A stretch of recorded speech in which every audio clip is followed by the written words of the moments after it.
Hello, my name is Camille Simone Thomas, and I am the host of the Been Here podcast. Woot woot. And I am here with my wonderful, wonderful guest, Morgan Scott. Now, I know Morgan, but let me read her bio to you. She is originally from Greenville, South Carolina. She's a 2022 graduate of the Juilliard School, where she was an inaugural recipient of the Fendi Vanguard Award. She also trained at the British American Dramatic Academy's Midsummer in Oxford program. And most recently, Morgan has been seen in the Tony-nominated Broadway production of Kimberly Bellflower's John Proctor as the villain and Jocelyn Bio's Jaja's African Hair Braiding, as well as my very own play, Mud, or When Things Get Messy and How We Live with It, Period. which was off the Broadway. Period. Yes, Morgan, how are you? I'm good. She read that out loud before we began, and I was cringing as I got the cringe out of the way. And I was like, okay, maybe I'll get that out of the way so it won't be as cringy hearing it the second time. But hearing your bio read aloud is like, you're like, I'm her. I'm no, not that's me. It's like, wow, okay. But I'm so happy to be here. And thank you for being my very second guest. I'm so honored. excited to have you. Is there anything that wasn't read in the bio that you want to share about how you identify?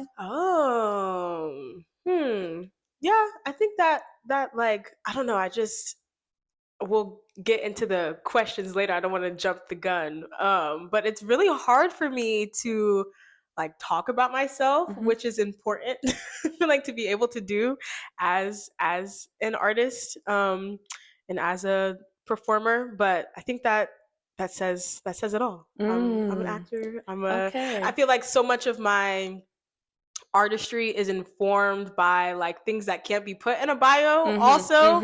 Yeah. So where it's there's so it's vast. Yeah. What are some of the things that inform your artistry?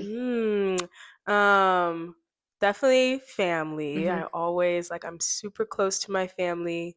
And not just my immediate family, but very blessed to have a big extended family also that I would spend summers with my grandma, my cousins, and all my aunts and uncles, and just growing up in South Carolina and Georgia, and then also I lived overseas in China for a big chunk of my middle school. I moved when I was 10, and then we came back to the States when I was 14. And so just having that global experience at such a young age really I don't know how much we want to get into things now. It's your time. Yeah. But just both actually artistically, I was able to be in a couple shows when we lived over there. There was the third grade teacher, fourth grade teacher. I went to a really small international school, so all the teachers were American. There was a couple teachers from the Philippines, and there was one German teacher.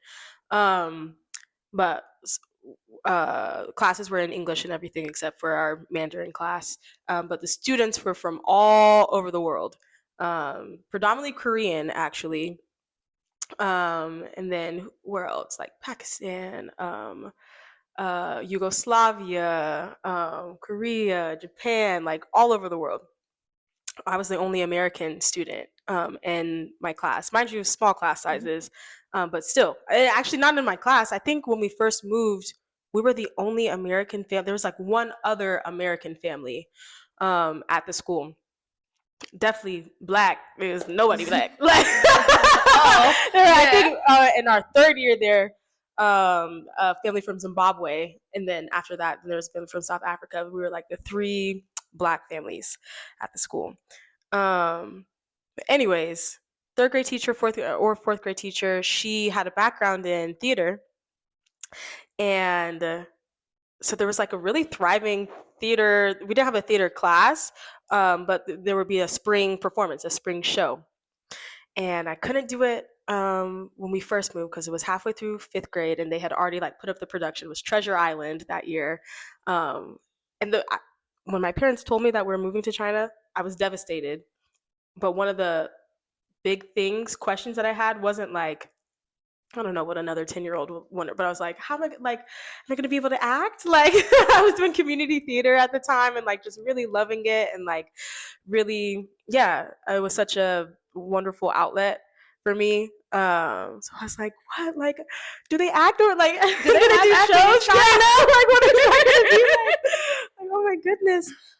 And so then going to the school, and they were giving us a tour of the school, and then they're like, oh, we could show you the auditorium, but there's a production, they're in rehearsals for Treasure Island right now. My mom was like, no, like, let's go to the We want to auditorium. see Yeah. the auditorium. We want to see like, no, Treasure like, Island. yeah. Yeah. Yeah. And so like seeing them in rehearsal, and then we got to see the actual like final performance, final show, and it was really good, like so good, and just blew my mind because me thinking like, oh, we're in a different It's not country. community theater. Exactly. Yeah, it's not what we got in But Greenville. honestly, it was, I wouldn't say it was better, but just I think when your resources are even more limited, and you don't take so much for granted, and so then you like really Work with what you have. Work with what you have. Like, kudos to Mrs. Johnson, like down to the costumes and the set, and then like the acting, just everything was so like I was transported to Treasure Island, like very much so. And so then I was like, okay, next year, like I'm auditioning for the show. And she had finally, normally sixth graders weren't allowed to audition, but it was the first year that she opened it up to auditions. And it was Little Women, a production of Little Women. And I was like, oh, I want to audition for Joe. Right. March. I am a little woman. I'm ready. I'm ready. And I never read the book, seen the movie, none of that. So I did that for the first time, and I fell in love. The one with Winona. No, yes, Winona Ryder is. I don't know. Okay, I get Winona Ryder and other homegirl confused. Keira Knightley. Okay, you know her name. He's talking about like, oh, this is my favorite. Like, no, it was Winona. Yeah. I just get her and Keira Knightley mixed up, but it was Winona Ryder because Keira Knightley is Pride and Prejudice, right? Sure. Okay. Sure. Yes. I'll Google it later. Anyways, I'm just like fell in love with it. I read the book first. Loved the book. Watched the movie. Loved the movie. All in preparation for. Ooh, did I turn this off? Is there still a green light? It's still a green light. Yeah, I think it's. Oh, maybe you did turn it off. I pressed the power. Okay. Button. Let's see. Hold, please. I think it's good. Okay. Keep talking. It's not flashing anymore. But I did all of this in prep just for like sixth grade, like the audition. And in retrospect, I didn't know at the time, but Mrs. Johnson, she opened it up to sixth graders so that she could find Amy March, who's the youngest of the. Joe was supposed to be older. Okay. But like I came in like guns blazing. Like I am Joe March. Right? But it wasn't even from a place of like, in my mind, it wasn't even an audition. Like I was just going to, I literally I'm here. What more do you want? But it just came from such I'm actually like glad to be telling this right now. Because again, we'll get into your actual questions later. But yeah, just that like raw passion and love. And honestly, I think what I was trying to say is there was no ego either. Because I know what it's like to go into an audition with ego or expectation, or maybe not even ego. I guess expectation can be tied to ego, but just a certain level of expectation or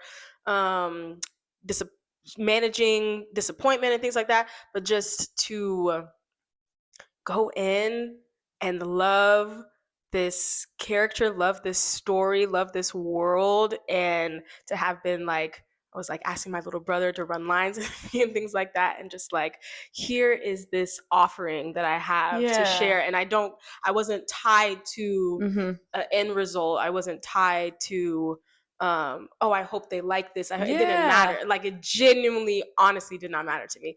And so fast forward, long story short, doing that show. Wait, so you got Joe? I did get Joe. Okay, good. I did. Oh, that's beautiful. Yeah. And so sixth grade, and again, like it was not her intent to cast a sixth grader in any role other than Amy, but she's like, no, we're gonna You're like, Joe. Yeah, You're it was Joe. Joe. What drew you to that character? Oh, I think her ambition and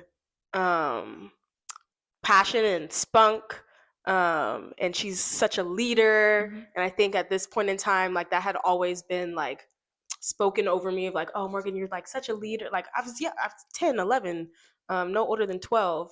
I felt very kindred with her in that sense of like, she's getting her siblings together to put on this like I was always the you're like, this is me. like, yeah. It was like getting everybody together to put on a show in the living room and things like that. And so I was playing Joe.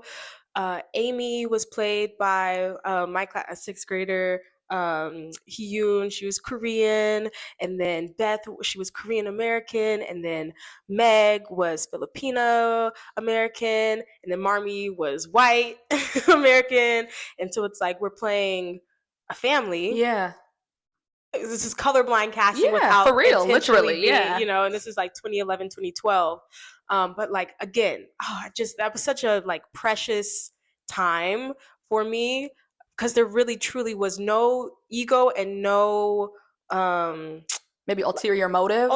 But then also like we have all of this language for like colorblind casting, or like that, like oh, we got to get Yeah, no, you spoke of it earlier. Like you made do with what you had, and like we have all these multicultural, multiracial children, so they are going to be in this play. But it didn't feel forced, like a diversity hire. It didn't feel, it just was what it was. It just was what it was, and nobody was analyzing it or like trying to nitpick it or justify or it, articulate it. Also, even just like allowing something to be without the pressure of. I think that's also maybe a uniquely American thing too. Actually, like race, or what do you mean? Well, not just in regards to race, but just like we have to be able to quantify exactly, qualify exactly. And I think that also goes into like the capitalist nature of like, so how can we package this, name this, package it, so that we can then sell it. And that takes a lot of like the presence out of things, to like the freedom to just be and experience. So as I'm reflecting, I'm like, wow, that was just like a really like pure, that's the word, like precious and like pure time. And also being young, on top of that, probably the childlike spirit of it all. But anyways, so multicultural family on stage, but like we're not really thinking anything of that, or thinking like, oh, how can we make this make sense, right? Like, this is my sister, she's Filipino. That just is what it is. That's just literally is what it is, right? And so we're in the rehearsal. I'm like in the rehearsal process, loving it, neglecting my schoolwork. Like I definitely had to get called into because also another fun fact, like I do have ADHD and it manifests itself differently. My brother also does. But it like goes under the radar for girls a little bit. So then also, just like that was a very precious and pure time, but also very chaotic for me as well. Like just managing being a young person in studies in a different country. Anyways, that's a little bit of a tangent. But then we do get to performances, and then the majority, so like we're going to an international school where like we're all speaking English. The majority of people, English is not their first language, and so then the families are coming, right? Most of the people in the audience do not speak English like at all. Oh, wow. Like I would say if maybe 50-50 at most, but I would really say like more than half English was not their like primary language at all. But then coming up to us after the show and being like, wow, like, this like, what a beautiful story, like being able to connect to the heart of the story. One woman was pregnant and then ended up naming her daughter Josephine. Wow. Because she like just loved the story so much. And so then went fast forward to like applying to colleges and conservatories. I wrote like a lot of my artistic statements about that experience of now reflecting back. At the time I was going through it very present, very not like psychoanalyzing anything, but then in reflecting of like, oh, what has made me into the artist that I am today, that was among a lot of other things, but that particularly opened my eyes. I won't even say eye, because I feel like when your eyes are open, then you're able to like do the naming, but like open my heart to the understanding that art was much more than just like, oh, we're doing this like for entertainment. like, oh, there's something here that can bring people together who literally don't even speak the same language, but we're all united by this story, by these values. There's something transcendent about like gathering people together in a space and connecting to a truth and then embodying that, and then therefore like connecting with people who you might not have ever found yourself connecting with. And to have that experience at 12 was just like, so I was like, I have to do this forever. Yeah, what a blessing. Yeah. And you said you did a little bit of community theater before you got to China. Yeah. What was that? Are your parents artists? Who brought you to the stage? So nobody in my family are professional artists, but everybody in my family has like the artistry in them. Has artistry in them. Yeah. So I always say the bedtime stories were animated. The way that my mom got my brother and I to like clean up around the house was so creative. Like she was becoming Inspector Cleanery and like she was becoming these characters. My dad has all these, he's like the funniest man I know, like has all these different characters and very animated. And my grandma is like such an amazing storyteller. She actually doesn't know this, but there was one when I was in school, it was like first year, my voice teacher was like, wait, where's your family from? She was like, I was like, Georgia, South Carolina. She was like, oh, you need to record your grandparents, like to preserve that sound. Because there's not, it's becoming like extinct. Yeah, kind of. Yeah, essentially.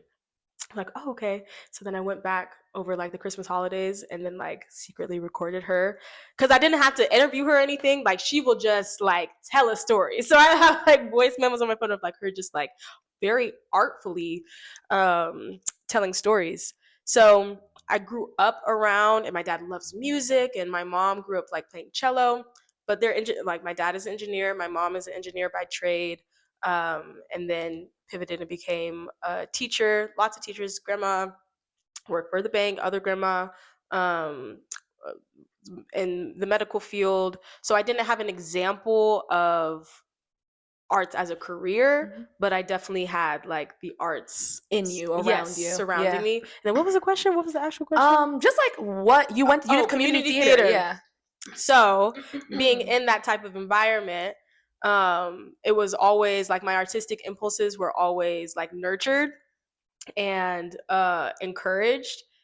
So I'm sure people are tired of me saying this, and I'm kind of getting tired of saying it, but Brandy Cinderella was the thing that like made me first like be like, oh wow, like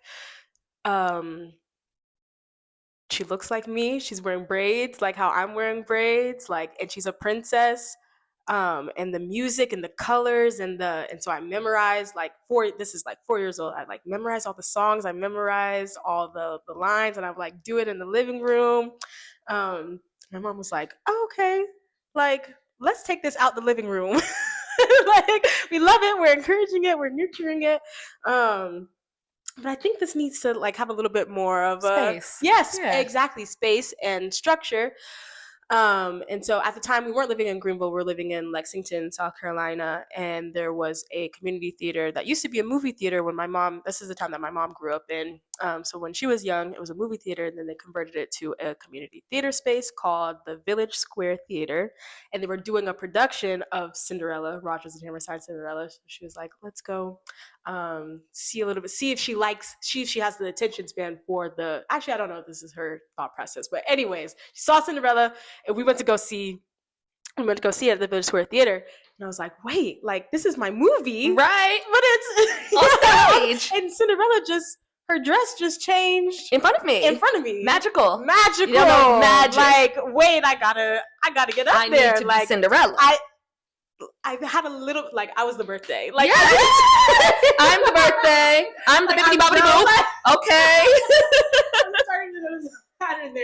I mean, also, yeah, I'm loving like recounting this and telling this because I think I have because it really did not come with like ego, right? And I think like confident black girls, a lot of times the confidence can be mistaken for ego, Mhm. and then that like light, that shine, that like just innate, like I am Cinderella, I am Joe March, like and Duh. what Duh. But not an attitude, duh. Just like, right, of course I am. right. I think along the way that kind of got dimmed a little bit. I'm like, yes, period, little Morgan. You were Cinderella. Um, but anyway, so being like, wow, oh my gosh, like this is happening. And then there was a woman sitting in front of us who, because I was also not like, I was singing along too. I was like, oh, yeah, these are my songs. Like, this is my Yeah. jam. Like, I'm singing, Okay. I know the words. And so I don't remember this. I remember going to see the show, but I don't remember this in particular. But my mom tells it all the time. The lady at admission, she turned around and she was like, sounds like you need to be up there. And I think that planted a seed in my mom's Affirmation. mind. Yeah. You're like, she can see it. Duh. It's not just me.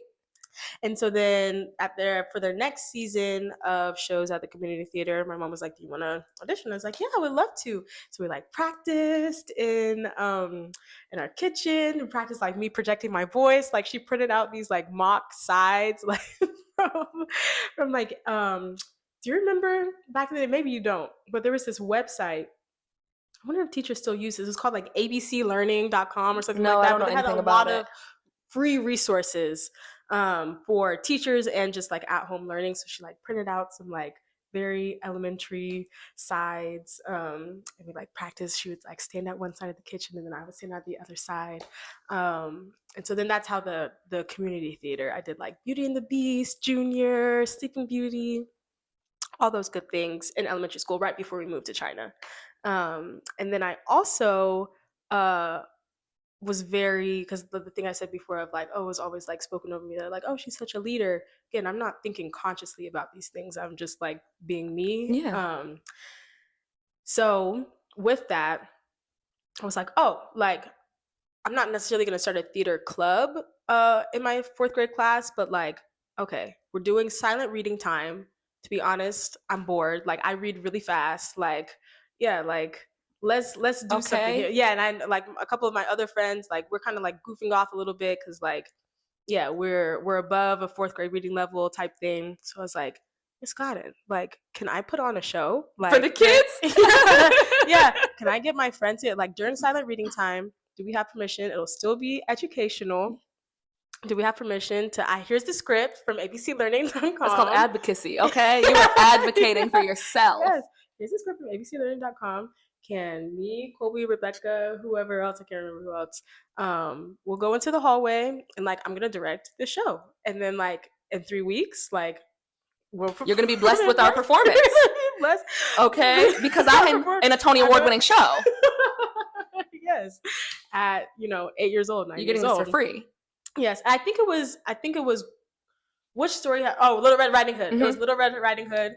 And so then I went home, I was like, okay, Mom, like can you help me get like costumes and things like that? So like I remember getting like the little like wolf nose and it was a whole production. It was a whole production. It was a whole production. And then I also did one in our backyard because we had a beautiful backyard growing up. It's like, let's make something of this space. Like, it's not just for running amok. Like, this is a stage. Exactly. And so I wrote a play called Gymnastics Girls. This was second grade. Yes. And I made permission slips for my friends. I said, take this home to your parents, get it signed. Sign it, bring it back like, so you can be in the show. You're not going to want to miss this. Like, Gymnastics Girls. No, I love how innocent and ambitious children are. Like, very much so. Yeah, and so shout out to my mom. Like, she's always my right hand woman. Yes. Help me put this through. She like edited the script because also like I couldn't fully spell or anything like that. Like gymnastics spelled. Yeah. Exactly, Camille. So she was my editor, my co-director, all that good Associate stuff. Producer, literally. momager, all the things. All in one. And we sure did. I'll show you pictures. Yes, please. We put it on over the summer. yeah, so those were like my very early artistic influences in the way that I was like, it was nurtured and everything. So nobody pursued it professionally. So I like literally not until my sophomore, junior year of high school did I know that, oh, Daniel Brooks is Tiana Paris, uh, Nicole Bahari, all of these women are from where I'm from. And then they went to school. I didn't know you could go to school for it. And then, oh wait, okay, so there's a trajectory here. It's not just a whoop-de-doo. Yeah, like there are steps to get to the next step. There are steps. Yes. And they looked like me too. Like, yeah. So, but growing up, it was just like, wow, like this is just what I love to do. And life is working out in such a way to where I can express myself in this way. And, you know, nobody's telling me to stop. In fact, they're like nurturing it. But I didn't put two and two together until much later that it could actually be a career. And so that was beautiful. Thank you for sharing all of that. How did you get to Juilliard and what was that experience like? Yeah, so again, my parents are both engineers by trade. And then just like school education was always a big value in our home. And I did well. I loved learning. And so then come time to start thinking about applying for colleges and things like that, taking AP classes, IB classes, freshman, sophomore year. And it's like, okay, so now time to start thinking about college and like what do I want to do? Genetic counselor, I like biology. I always said I wanted to be a teacher, but like as I'm getting older, I'm like, I don't know if I want to like study early childhood education necessarily. Like, okay, genetic counselor. And then the thing of, so there's a residential high school called the South Carolina Governor's School for the Arts and Humanities that, long story short, I did not go to that school, but the women that I mentioned before, it was like a rare gem to where like every single year for like 6 years straight, like 2 students from the school were like going to Juilliard. So I was like catching wind of it, like hearing it. There was a his name is, well, I call him Jarrett, J. Will. He was 2 years older than me at the time, but anyways, like he had gotten into Juilliard. So like it started like I hadn't heard of the school. Maybe like in High School Musical, it was mentioned. You know, in High School Musical 3, where They mentioned the school? Yeah, wait. No, I don't. I've seen High School Musical 3, but I don't remember this reference. That was like a whole plot point of like Sharpay trying to go to Juilliard. Yes, exactly. Oh, yes. Okay, sorry. I thought you meant the artistic high school that you mentioned. No. Okay, no, Juilliard. Yeah. So you were like, what is this? Yeah. Juilliard I'm hearing. Yeah. So like my only point of reference for it was Sharpay. And then you're like, is this even real? Like, is this a real place or is this just a TV place? Exactly. Yeah. But then hearing that, like, oh, wait, no, literally down the street, there's this anomaly of a school that's like sending kids to Juilliard. And like the way that it was being talked about, it was like, oh, no, this is rare because it's super hard to get into and everything. It's like, oh, wow, cool, respect, but I'm gonna be a genetic counselor. Like, but then these little seeds along the way of like my sophomore year started being planted of, oh no, this is like, you need to invest. Yeah, this is a possibility. Yes, like, oh, this could happen. Yes. But of course, not having a like true frame of reference, and also acknowledging the fact that, oh no, this school is hard to get into, but also this is what I love to do. And also my parents are like, if you're, or more specifically my dad, I remember being like, you know, if you're gonna study acting, you like, need to be the best, go to the best school. What else am I paying for? And I'm Joe March. Right, exactly. Yes. Exactly. So yes, lots of things percolating. I was like, okay, no, like, let me get my parents are also realist. So my mom was like, we're not about to, because the acting, what do you like, the up and industry, the field? field? Not the industry, before you get to the industry. Pre-industry. So like the conservatory girlies, the high Yes, school yes. conservatory girlies. Also, I feel like my train of thought is going all over the place a little No bit way, right now. I'm following you. There's one thread that I feel like I lost that thread, but I want to get back to it. But anyways, let's stay on this thread right now. There's a very specific high school musical theater girly Archetype, right? And world, like, that I what's an was SCTC, not, like right, all of that. exactly, Yeah. which I actually did, right? But to me, this is just something that I love to do. There's no, it's not like, oh, like I'm committing my it's very life pure. to being Yeah. And so I'm shocked. I'm like, the girlies are out here applying to They're crazy. 13, 14, 15, 16, 17, 18, 19, 20, 21, 22, 23, 24, 25. All these, like, and really, going crazy. And my mom's like, 5 schools. Like, we're not wasting our time here. It's not wasting our time. Our money. Like, college application applications fees are expensive. And it was already a sacrifice because there was this was the thread. So there was the South Carolina Governor School for the Arts and Humanities. Another part of myself, my identity, how my faith is very important to me. As you know, I'm just like speaking of it in this way because we're on the podcast. Everyone, we go to church together. Yes, that's how we know each other. But just like really hearing from the Lord in this time, and like really depending on him and leading on him to not do things so the verse Proverbs 3:5-6 was like an anchor verse for me in that time. And I had never read it before that. I started like reading the Bible for myself for the first time. I had never read that verse before. And it says, trust in the Lord with all your heart and lean not on your own understanding. And I also just like to say, like, the ways of the world, like, just because other people are doing it doesn't mean that that's the right thing for you to do. And all your ways submit to him, and he will make your paths straight.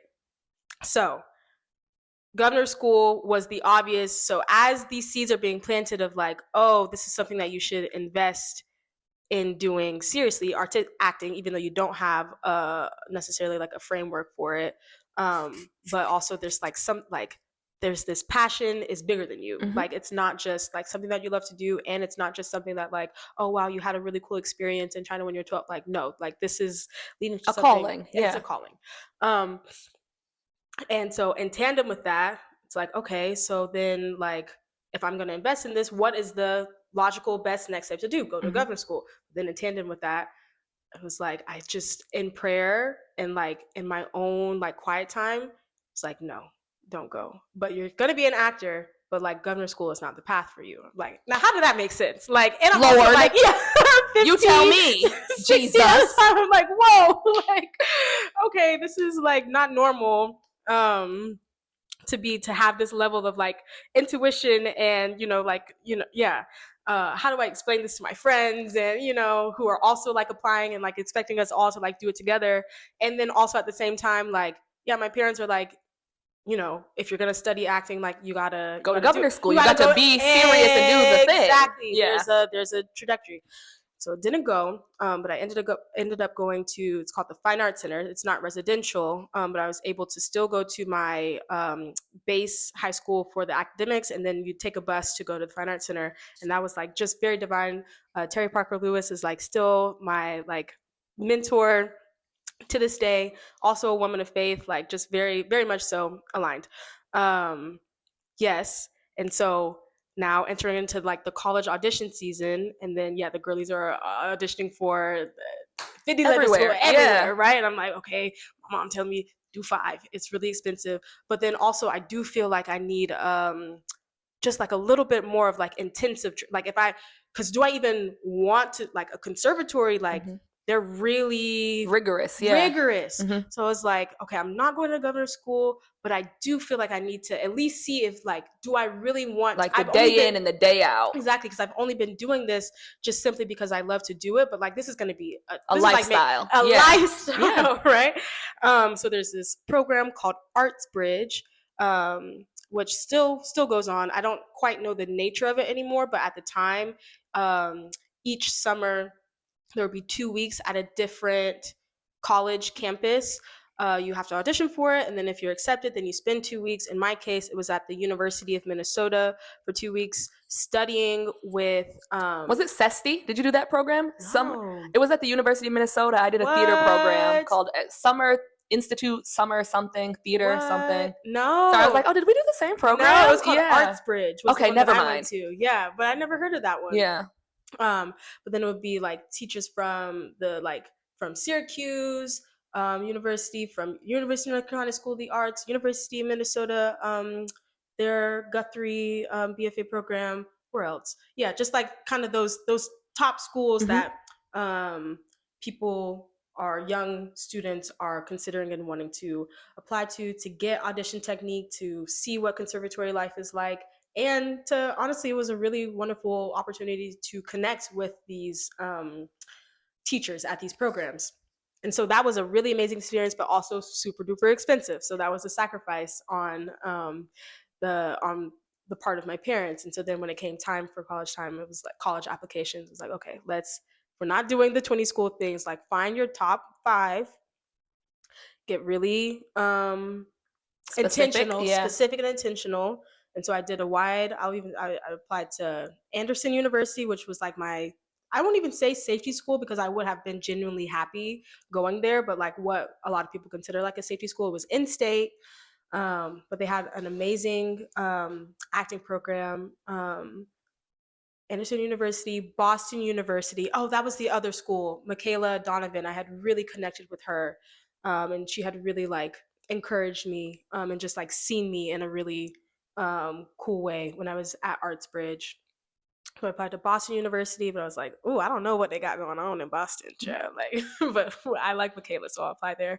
And then University of North Carolina School of the Arts, Howard. I was like, because my parents went to HBCU, a lot of my family went to, so I was like, yes, that's like the best of both worlds. Like, they got a really good acting program, and I'll get my and I'll get my little HBCU experience.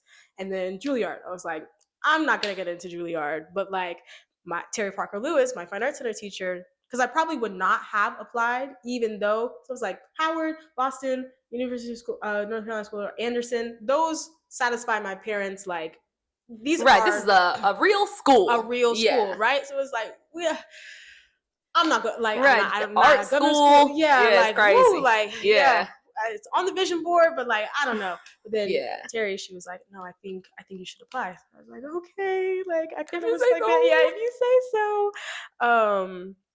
Yeah.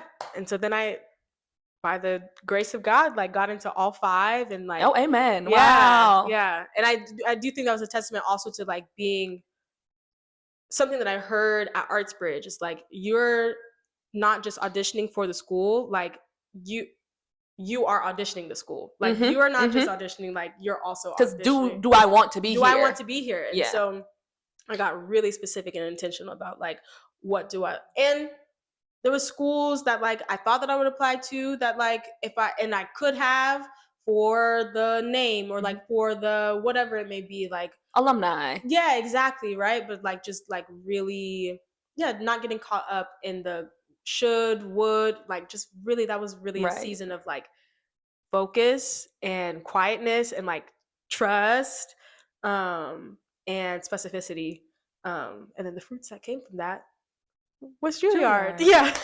Amen. I think this is a good place to end our first part of this episode, and we will see what the fruits have grown into. So we got to hear about your beginnings, and I'm so excited to hear about where you are now, and like how all of the seeds and things you've been working on have really blossomed and grown in this part of your life. So come back next week to see the next episode and where Morgan is now. Bye.